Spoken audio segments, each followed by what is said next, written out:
I had a student, and I still am friends with her on Facebook, and she just left to go into behavior management with a private school or something. I'm not sure, but she's taught all these years. But she really, really struggled to get that GPA up, and she kept coming back, and we talked about, okay, you're going to have to redo this, and she never gave up.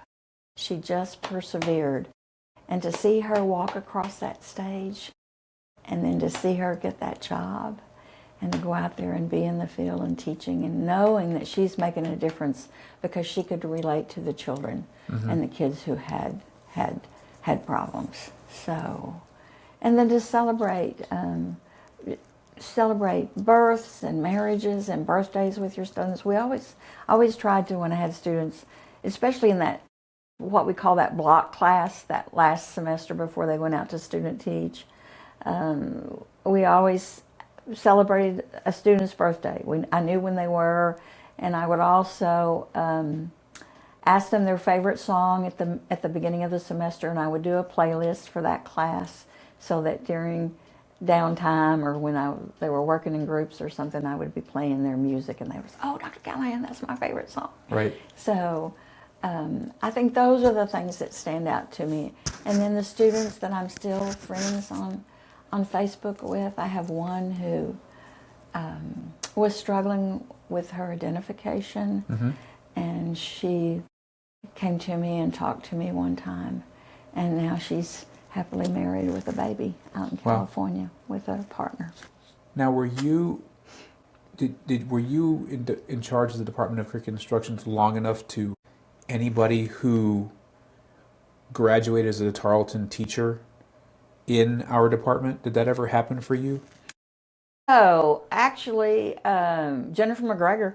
Okay. I had Jennifer and Kyle in class before, when they were students here, and this is a story I can tell you. Jennifer, you know Jennifer. I do. She talks. I do. 90 miles an hour. We live in Jennifer's house that her and Kyle raised her kids in. On Charlotte? On Charlotte. Oh, okay. Yeah. Okay. My daughter had a house across from that for a while. We had no idea until I mentioned it. Yeah. Anyway, so Jennifer, and of course Kyle was very quiet, but they were in my ed psych class, and they were sitting there, and Jennifer would blah, blah, blah, blah, blah, and I'd go over and I'd stand beside her, and she'd stop, go do what, continue with whatever I was doing or asking the questions, and I'd look up, and there she goes again.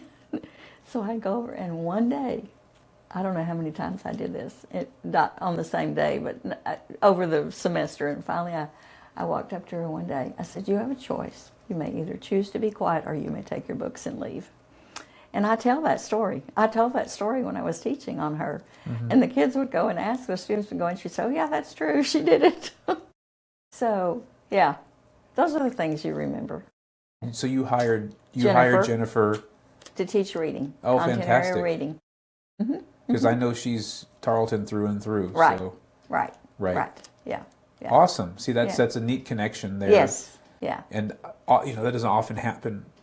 Yeah. Where somebody graduates as a Tarleton teacher, spends time in the public schools, and then In fact, they went out to Tech, and that's where she got her master's in reading. They moved back to Stephenville.